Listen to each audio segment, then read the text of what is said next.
ওয়া ইউতুজ যাকাতা, যাকাত দান করবে। যাকাত দান করতে হবে আল্লাহ রাব্বুল আলামিনের সন্তুষ্টি নিয়ে।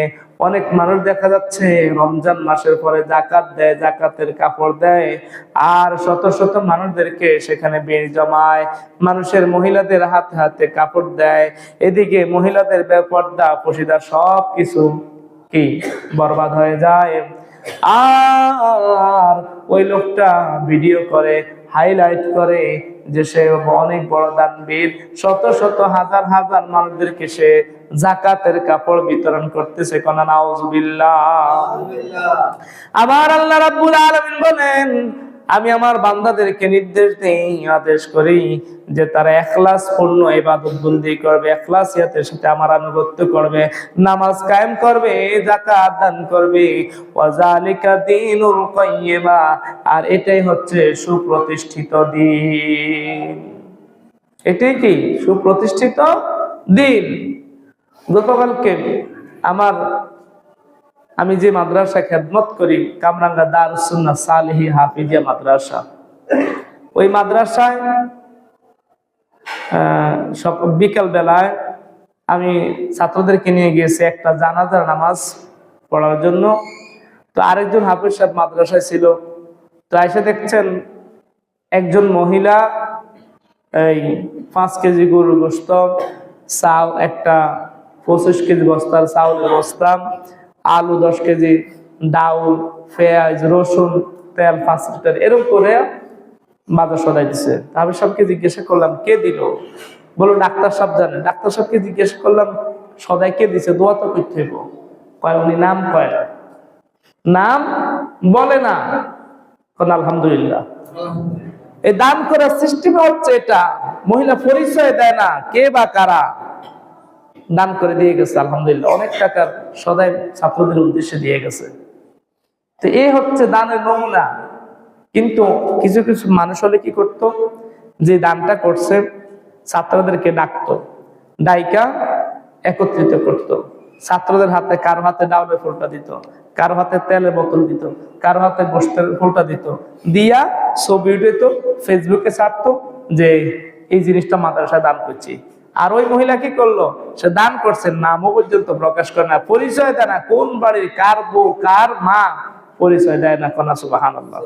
তো কোনটা উত্তম, যাতে ছবি উঠে নিল, যে মানুষদেরকে দেখাইলো যে দান করতেছি, সেটা উত্তম, নাকি যে গোপনীয় ভাবে দান করেছে সেটা উত্তম? যে গোপনীয় ভাবে দান করেছে সেটা হচ্ছে উত্তম।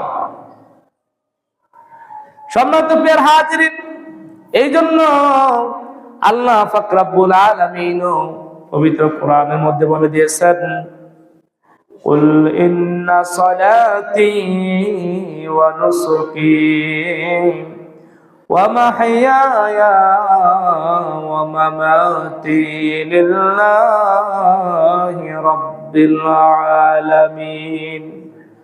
হাবিব আমার, বন্ধু আমার, আপনি বলে দিন, বলুন আমার নামাজ, আমার কোরবানি, আমার জীবন, আমার মৃত্যু, সব কিছু বিশ্ব জগতের প্রতিপালক আল্লাহ রাব্বুল আলামিনের জন্য। কোন সুবহানাল্লাহ।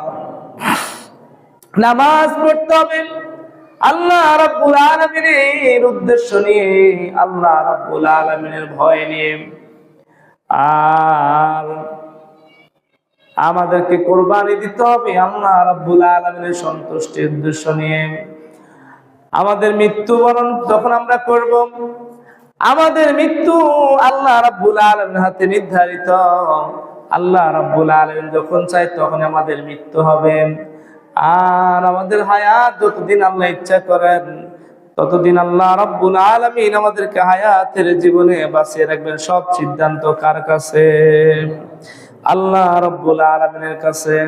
সম্মানিত প্রিয় হাজিরিন, এই জন্য আমল ছোট হোক আর বড় হোক, দান ছোট হোক আর বড় হোক, সম্মানিত প্রিয় হাজিরিন, সদকা ছোট হোক আর বড় হোক, সব কিছু কার জন্য করতে হবে? আল্লাহর জন্য করতে হবে। আল্লাহর জন্য যদি না করিয়াম, আমি যদি মসজিদে আসলাম যে মানুষ আমাকে নামাজি বলবে, আমি রোজা রাখলাম, মানুষ আমাকে রোজাদার বলবে। আমি হজ করলাম, মানুষ আমাকে হাজী সাহেব বলে রাখবে। আমি যাকাত দান করলাম, মানুষ আমাকে দানবীর বলবে। আমি অমুক মাহফিলে 10,000 টাকা লেখাইলাম, মানুষ আমাকে বড় দানবীর বলবে। 50,000 টাকা লেখাইলাম, একটা গরু দান করলাম, মানুষ আমাকে দানবীর বলবে। এই উদ্দেশ্য নিয়ে যদি যেই কোন আমল করা হোক না কেন, কোন আমলে আল্লাহ রাব্বুল আলামিন কবুল করবেন না। কোন আমলে আল্লাহ কবুল করবেন না। এই জন্য দান, গরু দান করতে হবে, ছাগল দান করেন, বকরি দান করেন, কম দান করেন, বেশি দান করেন, দান বন্ধ করা যাবে না। তবে দান করার আগে, ইবাদত করার আগে নিজের অন্তরকে ঠিক করে নিতে হবে। কি করতে হবে? অন্তরকে ঠিক করে নিতে হবে। আবার অনেকে তো বড় বড় নাম ফুটানোর জন্য দান করে, নাম লেখায় 10,000, 20,000, 5,000 টাকা, কিন্তু পরবর্তীতে খুঁজতে গেলে টাকা পাওয়া যায় না। আছে না নাই? এরপরে সর্বশেষ ডাকবে আল্লাহ রাব্বুল আলামিন দানকারীকে বলবে, ও দানকারী, তুমি ওই যে দরবেশ বাড়ির মাহফিল হয়েছিল, ওই যে কারসু তালিমুল কোরআন মাদ্রাসার মাহফিল হয়েছিল, সেখানে তুমি 10,000 টাকা দিয়েছিলে, 20,000 টাকা দিয়েছিলে, কোন উদ্দেশ্য তুমি দান করেছিলে? আল্লাহ আপনার উদ্দেশ্যের জন্য। বলবে আল্লাহ আপনার উদ্দেশ্যের জন্য। আল্লাহ বলবেন, না না না, তুমি আমার উদ্দেশ্যের জন্য তুমি দান করো নাই, বরং তুমি দান করেছো এই নিয়তে যে মানুষ তোমাকে দানবীর বলবে, বড় ধনী বলবে, ধনাঢ্য ব্যক্তি বলবে, অথবা মানুষকে তোমাকে ভোট দিবে। তুমি ভোটের জন্য সেখানে 10,000 টাকা দিয়েছো, 20,000 টাকা দিয়েছো, 50,000 টাকা দিয়েছো, ঠিক কিনা? কোন এরকম নিয়ত আছে না নাই?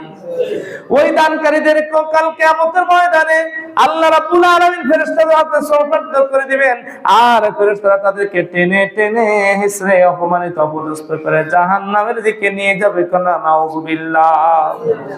এই জন্য কি ওয়াজ মাহফিলের কথা করে রাগ হইছেন নি? ওয়াজ বলেন, মাহফিল বলেন, মসজিদ বলেন, মাদ্রাসা বলেন, যেই কোনো জায়গায় দান বলেন, কার উদ্দেশ্য দিতে হবে? আল্লাহর উদ্দেশ্য দিতে হবে। এছাড়া আল্লাহর উদ্দেশ্য ছাড়া গায়রুল্লাহর উদ্দেশ্য হলে আল্লাহ সেটাকে ছুঁড়ে ফেলে দিবেন, আল্লাহ কবুল করবেন না।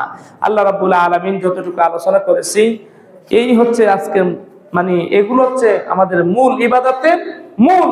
ইবাদতের মূল কি? ইবাদত করব, এর আগে কি করতে হবে? আমাদের অন্তরকে শুদ্ধ করে নিতে হবে, ইখলাস ঠিক করে নিতে হবে, কোন উদ্দেশ্যে আমি করতেছি। আল্লাহ আমাদেরকে ইখলাস পূর্ণ ইবাদত করা তৌফিক দান করুন। আমিন।